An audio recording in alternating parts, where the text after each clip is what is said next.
여러분, 우리 지난 주일에는 그 사도 바울 자신이 사실 그동안 받아들였고 나를 부렸던 그런 자랑스러운 7가지 그런 자격들과 또 특권들을 다 해로 여길 뿐더러 또 모든 일을 잃어버리고 배설물처럼 여겼다 말씀하였습니다. 왜냐하면 바로 우리 주님 예수 그리스도를 아는 지식이 세상에서 가장 고상하기 때문으로 바로 이 고상하신 예수님을 얻고 그 안에서 발견되기 위함이었던 것을 볼 수 있습니다. 이제 오늘 말씀은 그 예수 그리스도께서 왜 세상에서 가장 고상한지 또 그 고상하신 예수 그리스도를 얻기 위해서는 우리가 어떻게 살아야 하는지에 대해서 가르쳐 주시는 말씀입니다. 여러분, 우리가 예수님께서 가장 고상하시다 할 때에 사실 우리가 가장 먼저 떠올리는 것은 뭘까요? 바로 십자가와 부활의 그런 삶입니다. 그리고 이 예수님의 십자가와 부활 이것 자체를 우리가 복음이라고도 하게 되는데 그만큼 중요한 것이죠.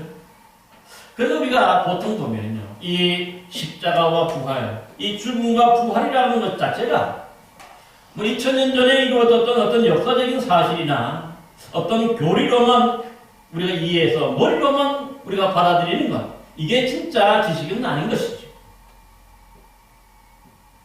사실 오늘 바울이 말씀하는 이런 가장 고상하신 예수 그리스도에 대한 지식은요, 우리 오늘 말씀해 보니까 십자가의 죽으심과 그 부활의 권능을 나도 본받아서 내 몸으로 직접 체험하면서 알게 되는 그러한 지식이 진정한 지식이라는 것이죠. 그러니까 아무리 예수님이 2000년 전에 그 십자가와 그 부활의 삶을 이렇게 사셨지만은 그러나 우리 자체가 그 십자가와 부활을 내가 경험하지 못하고 내가 체험하지 못한다면 그건 사실은 죽은 지식과도 마찬가지라고 하는 사실입니다. 그러게 오늘 본문에 보면은요, 나도 먼저 그리스도의 그 죽으심을 내가 본받는다, 그렇게 10절에서는 말씀해요. 그러게 어떻게 생각하면이 나도 십자가의 죽음을 그 본받는다 그랬으니까 이 사도 바울도 예수님처럼 뭔가 십자가에 달려서 죽는 것, 그것을 말하는 것은 결코 아닙니다.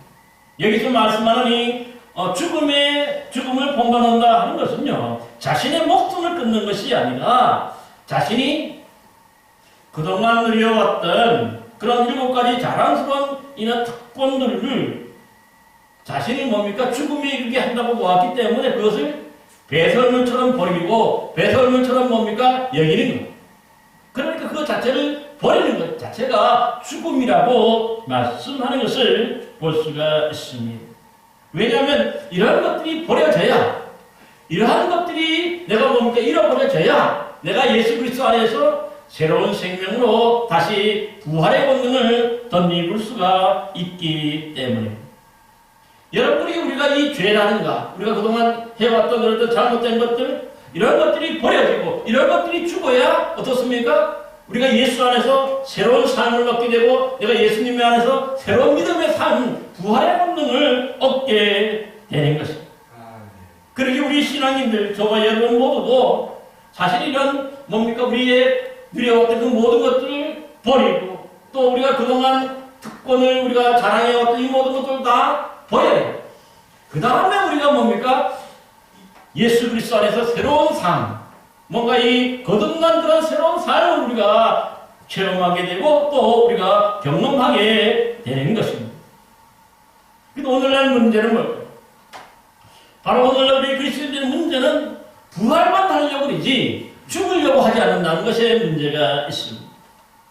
뭔가 내가 죽고 난 다음에 그 다음에야 부활이 있는 것 아니에요. 그러니까 내가 죽지 않으니까, 내가 버리지 않으니까 부활이 있을까요? 없을까요? 죽지 않은 사람에게 어떻게 부활이 있습니까? 어떻게 새로운 생명이 그에게 임할 수가 있습니까?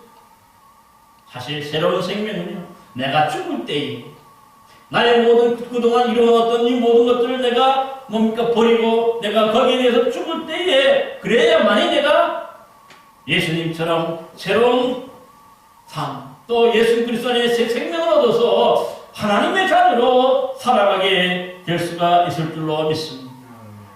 근데 우리가 이러한 믿음의 삶을 알면서도 그 버리지 못하고 그것을 죽이지 못하는 이유가 뭘까요? 왜냐하면 그것 자체로 내가 잃어버리면 내 존재 자체가 흔들리고 없어진다는 그런 큰 두려움이 있기 때문입니다. 그러기에 특별히 이 그동안 심혈을 기울여서 쌓아온 어떤 이런 재물이나 뭔가 이런 큰 특권들을 내가 버린다면 사실 그 자체로 내가 아주 초라한 사람이 되는 거겠지. 또 별 볼 일 없는 자로 그렇게 얘기해 줄 수가 있는 거지. 이게 두려운 거야. 그래도 나를 뭔가 지탱해주고 그래도 뭔가 나를 나답게 만들어주는 것이 이런 물질이나 이런 뭡니까 특권들이나 이런 뭔가 자기들이라고 생각했는데 이 모든 것을 다 한꺼번에 버리고 잃어버리니까 그러면 나는 도대체 뭐냐? 이게 두려운 거예요. 사람들에게 인정받지도 못할 수도 있어요. 그런데 물론 놀라운 것은 뭐냐면은 자신의 존재감이 없는 것이 아니라 이런 것들을 버릴 때에 우리 예수님처럼 뭡니까? 주님이 살려주시는 그런 은혜. 정말 예수님 덕분으로 우리가 살아갈 수 있는 그런 부활의 권능을 덧입게 되는 것이죠. 내가 많이 가지고 있으면 예수님이 필요 없잖아요. 그러나 내가 가지고 있는 것들을 이 모든 것들 세상적인 것들이 다 없어지고 좀 뭡니까? 버려져야 그 다음에 우리 주님이 원하시는 그런 새 생명, 하나님 나라의 생명으로 우리가 살아가게 되는 것입니다. 사랑하는 성도 여러분, 그러므로 저와 여러분도 우리 주님을 알 때에 그냥 머리로만 아는 게 아니라 우리 주님을 본받아서 우리가 누려왔던 이 모든 것들, 세상적으로 이 모든 특권들 이런 것들 다 내려놓고 그런 것들을 버릴 수 있는 여러분 되시기를 바랍니다. 그래야 우리가 진정 그리스도 안에서 새로운 부활의 본능을 체험하게 되고 부활의 능력을 경험하게 될 줄로 믿습니다. 우리 모두가 이 모든 것들을 버리고 그 다음에 우리 주님이 살려주시는 주의 은혜로 살아가는 그런 능력의 사람들 되시기를 간절히 기원합니다. 오늘 본문에 12절을 보시면요, 그러기에 내가 얻었다 함도 아니요 온전히 이루었다 함도 아니라 내가 그리스도 예수께 잡힌 바는 그것을 잡으려고 달려가노라 합니다. 그러니까 뭔가 사도 바울은 이미 이 큰 것들, 엄청난 것들을 버리고 그것들 뭡니까? 내가 스스로가 죽이니까 그 다음에 부활의 본능, 새 생명을 얻는 그런 삶을 경험하게 되는데 그것이 뭡니까? 그 한 번의 경험으로 끝나는 게 아니라 우리 신앙인들을 보니까 진짜 구원을 얻기까지는 사실은 좀 더 먼 과정이 있더라는 거예요. 이게 무슨 뜻이냐 하면은 사실 오늘 본문에 보니까 바울은 예수 그리스도의 잡힌 바 된 그것을 위해서 달려간다고 말했는데요. 여기서 말하는 예수님께 잡힌 바 된 그것이라는 것은 사실 바울이 예수님을 처음 만나는 것이 어디입니까? 바로 다메섹 고상입니다. 그 다메섹 고상에서 부활하신 예수님을 직접 만나는 그런 체험을 하고 경험을 했죠. 그러니까 거기서부터 이미 뭡니까? 아마 회개다 하면서 구원받은 삶을 살게 되는데 문제는 뭡니까? 이 구원이 시작은 됐어요. 처음 예수님을 영접하고 믿음으로 시작은 되었지만은 아직까지 구원이 완전히 이루어지거나 완성된 것은 아니라는 거예요. 왜 그럴까요? 우리가 이 구원이 완성되고 구원이 이루어지는 것은 언제 구원이 이루어지고 완성이 됩니까? 우리가 바로 주님의 심판 때에 하나님 나라에 들어갈 때에 그때에 비로소 우리가 이 구원이 완성되고 구원이 속기되는 것을 볼 수가 있기 때문에 여러분 이스라엘 백성들을 보시기 바랍니다. 사실 이스라엘 백성들이 출애굽하고 난 다음에 애굽에서도 구원받고 그 홍해바다에서도 구원받았죠. 그것은 끝나는 건가요? 다 이런 것이 아니지.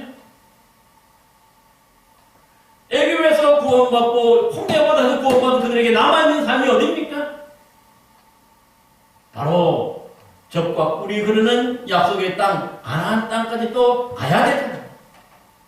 그 땅에 들어가는 것이 온전히 뭡니까? 구원이 이루어지고 구원이 성취되는데 자그마치 이스라엘 백성들은 이 적과 꿀이 흐르는 약속의 땅, 가나안 땅까지 들어가기가 자그마치 몇 년입니까? 40년이나 걸리는 거예요. 그러기에 애국에서는 구원받고 또 홍해바다에서 구원받은 자들이라 할지라도 광야에서 때로는 주님을 원망하다가 이렇게 수많은 사람이 죽어나가잖아요. 마지막 구원에는 탈락하게 되는 것을 보게 됩니다. 여러분, 그러기에 오늘 우리 신앙인들도 마찬가지로 뭔가 한 번 이미 우리가 예수님을 영접하는 순간에 구원받았다고 여기고 자만한다면요, 이 이스라엘 백성들처럼 중간에 다 이 구원에서 마지막 구원에서 탈락하게 될 수 있다는 것을 우리가 기억해야 되는 것이죠. 그러기에 만약 중도에서 우리의 믿음 생활을 게을리하거나 또 우리 믿음의 생활에 나태해지거나 하면은요, 당연히 그 마지막 들어가야 될 그 가나안 땅, 그 하나님 나라에 우리 모두가 들어갈 수가 없다는 것을 우리가 기억해야 하는 것이죠. 여러분, 그러게 요즘에 보면은 구원받은 날이 언제입니까? 하면서 이 구원의 날을 아주 집중적으로 묻고 또 가르치는 그런 종파가 있죠. 이단 종파인데, 이 박옥수 구원파나, 박옥수 목사가 이끄는 구원파나, 또 이 가수 박진영이 요즘에 또 성경 공부를 가르친대요. 박진영이 가르친 이 성경 공부도 보면은 그 박진영이 뭡니까? 친척이 누굽니까? 바로 유병헌, 세월호 사건에서 죽었던 그 유병헌 이 구원파예요. 똑같은 구원파거든요. 그런데 구원이 그러니까 뭡니까? 잘못됐다. 그 구원받은, 내가 처음 구원받은 날만 중요한 게 아니죠. 그 구원받은 날만 중요한 게 아니라 앞으로 우리가 이 마지막 구원이 완성되기까지는 뭡니까? 하나님 나라에 갈 때까지 우리의 삶이 남아있는 거잖아요. 이게 더 중요한 거예요. 그래서 만약에 과거에 구원받은 것에만 집착하고 거기에만 뭡니까? 우리가 머문다면은 이 마지막 구원은 우리가 뭡니까? 얻지 못하게 되는 거잖아요. 주님이 다시 오시는 그날, 그 심판하신 날에 우리가 구원받지 못하게 되는 것 아닙니까? 그러게 오늘 본문에는 뭡니까? 내가 이미 얻었다 함도 아니고 이루었다 함도 아니라고 그렇게 말하는, 오직 지금 달려갈 뿐이라는 거예요. 여러분, 오늘 본문 13절, 14절 말씀을 보시기 바랍니다. 형제들아, 나는 아직 작은 줄로 여기지 아니하고 오직 하늘 즉 뒤에 있는 것은 잊어버리고 앞에 있는 것을 잡으려고 푯대를 향하여 그리스도 안에서 하나님이 위에서 부르신 부름의 상을 위하여 달려간다 말씀합니다. 여기 그러니까 한번 다메섹에서 구원받았다고 구원이 완전히 이루어지고 성취된 것이 아니라는 거죠. 계속해서 이 바울이 달려갈 길이 뭡니까? 오늘 세 가지를 얘기하고 있습니다. 본문에 보니까 먼저 앞에 있는 것을 잡으려고 하는 거죠. 뒤에 있는 구원은 이미 우리가 얻었기 때문에 앞에 있는 것이 뭡니까? 바로 이 하나님 나라의 구원을 말하잖아요. 주님이 오실 때에 그 심판의 날에 우리가 구원받아서 하나님 나라에 들어가는 것, 그게 바로 뭡니까? 앞에 있는 것이잖아요. 뿐만 아니라 오늘 본문에 보니까 푯대를 향하여 그랬는데, 이 푯대가 뭐냐면 바로 그 하나님 나라. 주님 다시 오시는 날 우리가 들어가야 될 그 푯대, 마지막 끝까지 달려가야 된다는 거예요.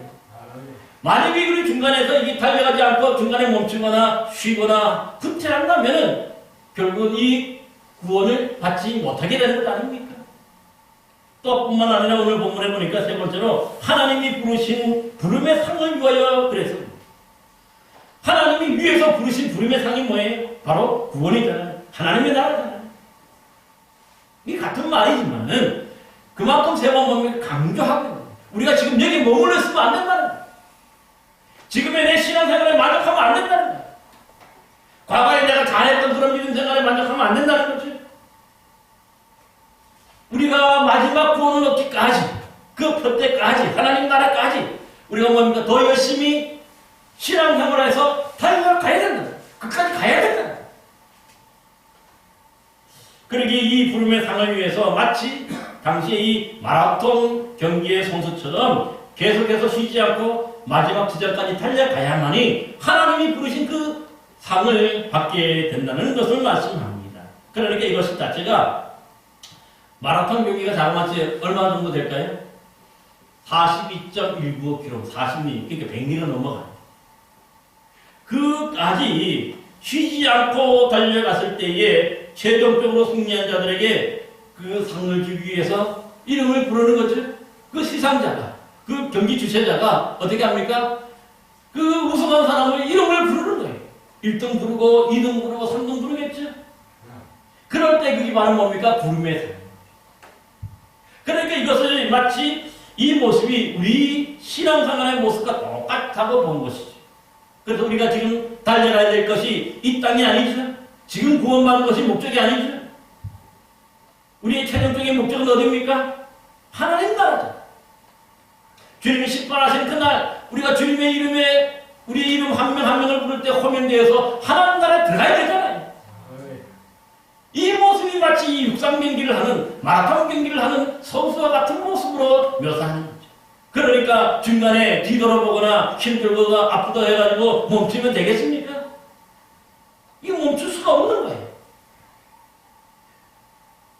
그러기에 끝까지 이렇게 달려가는 게 중요한데, 여러분 마라톤에서는 1, 2, 3등만 상을 주지만 우리 하나님 나라는 어떻을까요? 1, 2, 3등 잘한 사람만 주는 게 아니에요. 모든 사람, 끝까지 완주한 사람, 하나님 나라에 들어갈 때까지 마지막까지 끝까지 완주한 사람들 모두에게 다 하나님이 한 명 한 명의 이름을 부르면서 그들에게 하나님 나라의 상, 이 구원의 상을 줄 줄로 믿습니다. 그러니까 우리가 그때까지 중간에 멈추면 안 되는 거죠. 계속해서 달려가야 됩니다.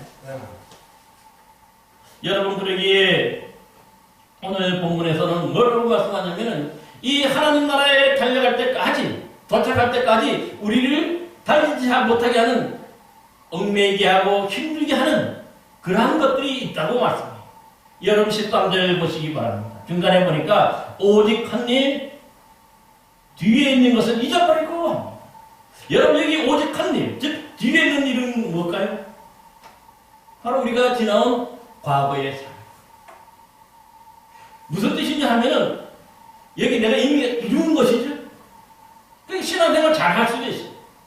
그러니까 뭔가 내가 지금까지는 열심히 했고, 또 뭡니까? 정말 누구보다도 열심히 기도하고, 전도의 열매도 맺고, 신앙생활 잘하고, 예배도 한 번도 빠지지 않고 잘 열심히 했는데, 근데 거기에 너무 이제 도취돼가지고, 너무 자만하다 보면 어떻습니까? 내가 더 이상 앞으로 나아갈 수가 없는 거예요. 왜냐면 이것뿐만 보이기 때문에. 다음 목표가 보이지 않아요. 하나님 나라가 보이지 않아요. 내가 지금까지 잘한 것만 보이다 보니까 중간에 머물게 되고, 중간에 그래서 스톱이 되고 하나님 나라까지 가지 못하는, 탈락이 되는 거예요. 또 어떤 사람들이 있냐면은 한일, 즉 뒤에 있는 것은 잊어버리고 했는데, 사실 뭡니까? 좋은 일만 있는 게 아니라 때로는 뭡니까? 내가 잘하지 못한 일들, 때로는 뭡니까? 내가 실수한 일들, 뭐 여러 가지가 우리가 또 남아있는 것이 있을 수 있죠. 저 자신부터 실수하지 않는 사람이 어디 있겠습니까? 뭔가 아무리 내가 예수 믿고 난 다음에 다 뭡니까? 회개하고 그래서 용서받았다고 할지라도, 그러나 눈만 감으면 또 떠오르는 게 있죠. 이러한 것들이 뭡니까? 계속해서 우리가 집착하고 또 거기에서 미안함이 있고 하다 보면, 거기에 머무르다 보면 역시 하나님 나라까지 우리가 완주하지 못하게 만드는 것이죠.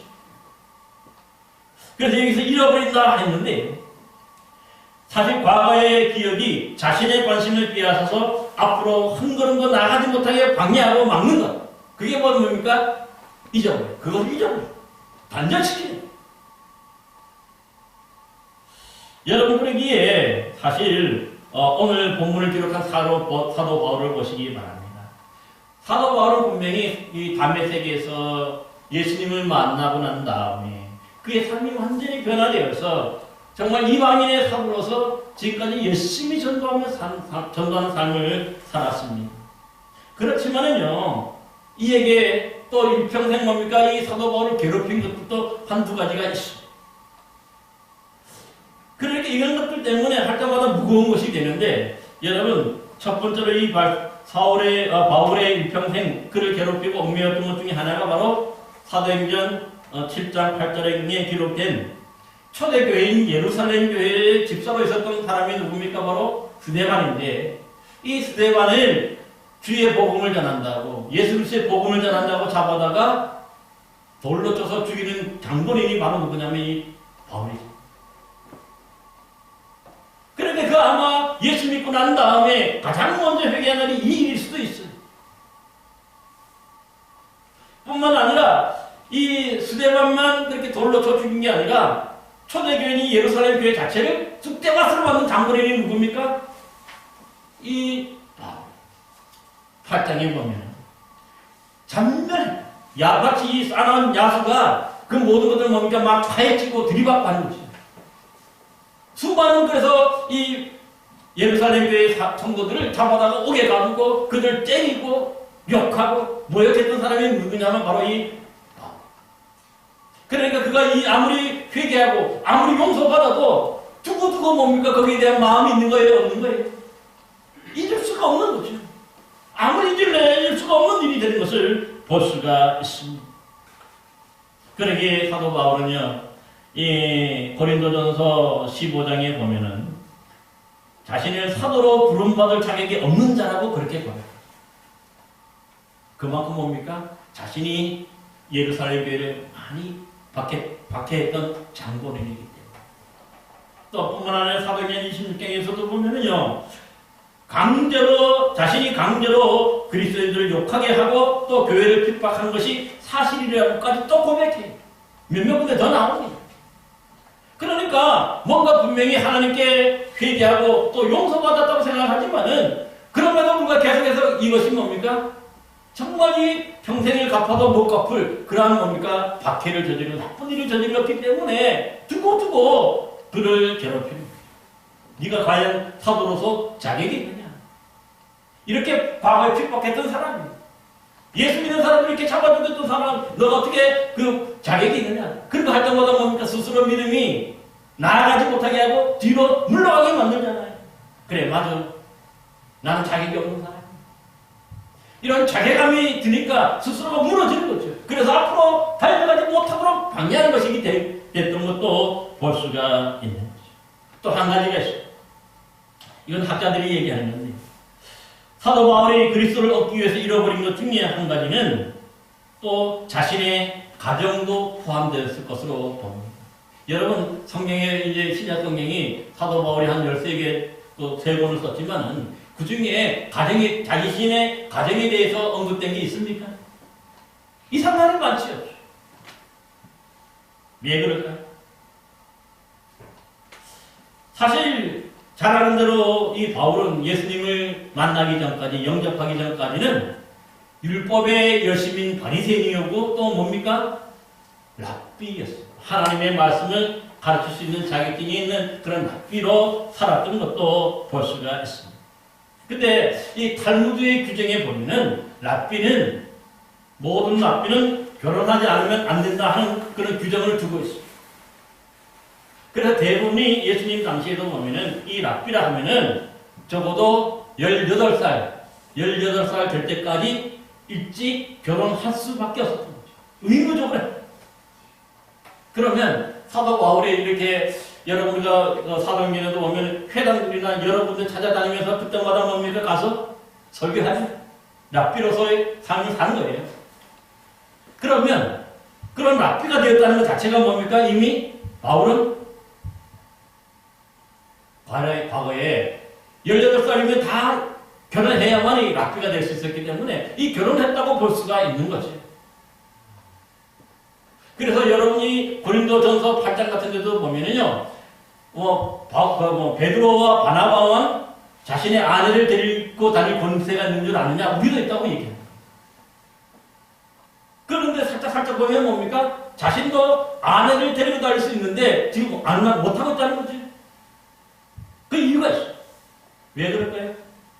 사실 이 랍비였던, 율법의 열심이었던 이 바울이 이제 뭡니까? 예수님을 만나고 난 다음에 그 다음에 이 유대교를 떠나는 거죠.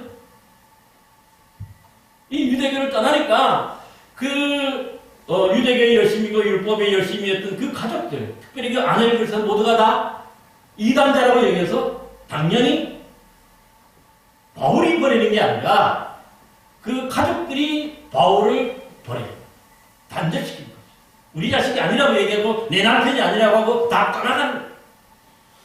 그러니까 바울이 예수 그리스도를 만나고 난 다음에 이방인의 사도로 나설 때에 그 뭡니까 아내까지도 뭡니까 이 바울을 버렸던 것이죠.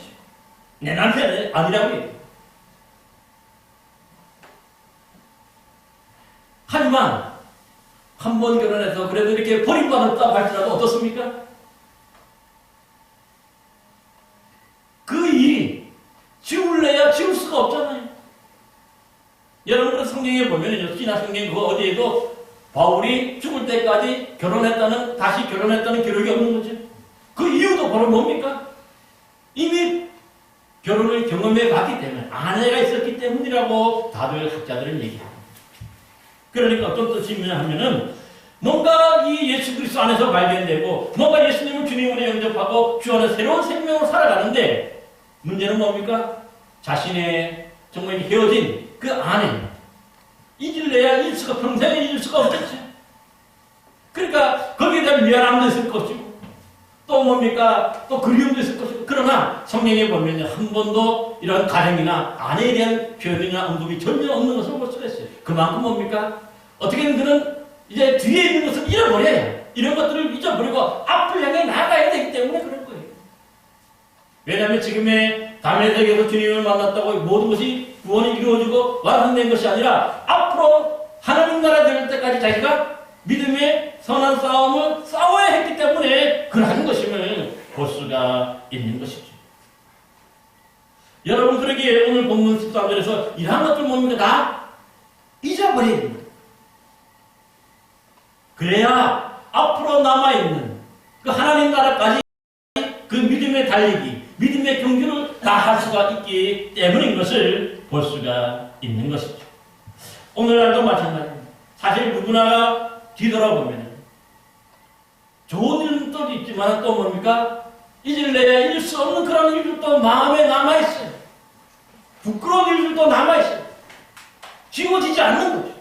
분명히 하나님께 회개하고 분명히 하나님께 용서받았다고 여기지만은 한편으로 뭡니까? 내 스스로가 그것을 뭡니까? 떨쳐버릴 수가 없는 것이죠. 그런데 놀라운 일은 뭡니까? 이러한 일들에 내가 얽매이고 이러한 일들에 자꾸 뭡니까? 내가 이게 집착하게 되면은 결국은 뭡니까? 구원을 받는데 마지막 이 구원의 길을 달려가지 못하는 거죠. 내가 예수님을 버리고 다시 돌아갈 수가 있겠습니까? 그러면 구원의 공기를 마치지 못하는 거잖아요. 이루지 못하는 거잖아요. 여러분, 그러기에 오늘 바울은 우리가 정말 집중해야 될 것은 뒤의 것은 이제 잊어버려야 된다는 거예요. 버려야 된다는 거죠. 대신에 앞에 있는 푯대, 그 하나님의 나라, 하나님이 부르신 그 부름의 사명을 우리가 뭡니까? 목표해서 계속해서 더 열심히 달려가야 된다는 것을 분명히 말씀하는 것을 볼 수가 있는 것이죠. 그러기에 여러분, 이 모든 것들을 잊어버리고 이 모든 것들을 앞을 향해서 나간다는 것 자체가 상당히 뭡니까? 내가 죽음의 경험을 해야만 되는 거죠. 그 모든 것들을 잊어버리고 벗어버려야. 그 다음에 내가 뭡니까? 그 다음에 예수님만이 보이니까 그 예수님 위해서 내가 오직 열심으로 헌신하고 달려갈 수가 있게 되는 것입니다. 요즘에 그래서 이제 보면은요, 이 목회자들 중에서도 보면은 하나님 나라의 복음을 전파하고 또 이 설교하지만은 이런저런 또한 과거에 또 이런 뭡니까? 열등감이나 때로는 이 무거운 죄책감이나 이런 것들에 사로잡혀서 괴로워하고 또 불행하게 그 목회받아도 뒤틀리는 그런 분들도 있어요. 다시 돌아가는 거죠. 또 어떤 성도들도 보니까 이미 주님께 회개하고 용서 받았음에도 불구하고 뭔가 자신의 가게에 흐르는 조주론 같은 그런 주장을 하는 단체도 있는데 이런 이단 사설에 현혹이 되어서 자신도 뭡니까? 자신의 가정에 그 모든 것들이 이 저주가 흐른다고 생각하잖아요. 그죠? 성경 어디에도 그런 내용이 없는데 그런 것들 얽매이다 보니까 뭡니까? 자꾸 앞으로 나아가지 못하는 내 발목을 자꾸 얽매이고 끌어내리게 되는 거죠. 우리 믿음을 끌어내리게 되는 거죠. 그래서 이런 모든 것들을 우리가 끊어버리고 그래야 이제는 뒤에 있는 것보다 앞을 향해서 내가 실수하고 내가 잘못했던 것들에 집착하는 것이 아니라 이제는 하나님 나라에 거기에 초점 맞추고 우리 주님 바라보고 나아가야만이 마지막 구원을 얻을 수 있다는 것을 분명히 말씀합니다. 여러분에게 사도 바울은요, 얼마 남지 않는 자신의 마지막 죽음을 앞두고 이렇게 고백합니다. 디모데후서 4장 7절 8절 말씀에 보이네요. 나는 선한 싸움 싸우고 나의 달려갈 길을 마치고 믿음을 지켰으니 이제 후로는 나를 위하여 의의 멸류관이 예비되었으므로 주 곧 의로우신 재판장이 그날에 내게 주실 것이며 내게만 아니라 주의 나타나심을 사모하는 모든 자에게 도니라 그렇게 말씀하고 있습니다. 무슨 말입니까? 사도 바울이 이렇게 뭡니까? 자신을 얽매이는 과거, 자랑스러운 것도 있지만 또 뭡니까? 감추고 싶은 그런 것들도 있고 한데 이 모든 것들을 뭡니까? 뒤로 하고 앞을 향해 달렸다는 거예요. 마지막까지 달려갔다고 얘기해요. 서양 사람 다 싸웠다고 얘기하고 나의 달려갈 길을 마치고 믿음을 지켰다고 얘기합니다. 그러니까 이제 뭡니까? 이제 내가 하나님 나라에 갈 일만 남은 거죠. 그래서 하나님 나라에 주시는 의의 멸류관, 생명의 멸류관, 바로 이 부름의 상을 그가 받아쓰기를 지금 뭡니까? 고대하는 것을 볼 수가 있습니다. 그러니까 사도 바울은 중간에 멈춘 게 아니에요. 다시 일어서서 계속해서 앞만 향해 나가는 거죠. 사랑하는 성도 여러분, 오늘 우리들도 마찬가지로 믿습니다. 사도 바울처럼 여러분도 이런 선한 싸움 싸우며 여러분들 하나님 나라까지 도착할 때까지 여러분 끝까지 믿음 지킨 성도들 되시기를 바랍니다. 그래서 어렵고 힘든 일이 있고 또 읽고 싶은 일이 있고 하지만 이런 데 얽매이는 것이 아니라 이제는 우리의 눈을 돌려서 어디를 바라봐야 됩니까? 마지막 구원, 그 하나님 나라 바라보고 계속해서 한 걸음 한 걸음도 앞으로 나아가는 여러분 되시기를 바랍니다. 그래야 최후에 하나님 나라에서 여러분의 이름 한 명 한 명을 불러주시는 그 부름의 삶, 의의 멸류관, 생명의 멸류관을 받아서는 복된 성도들 되시기를 간절히 기원합니다. 기도하겠습니다.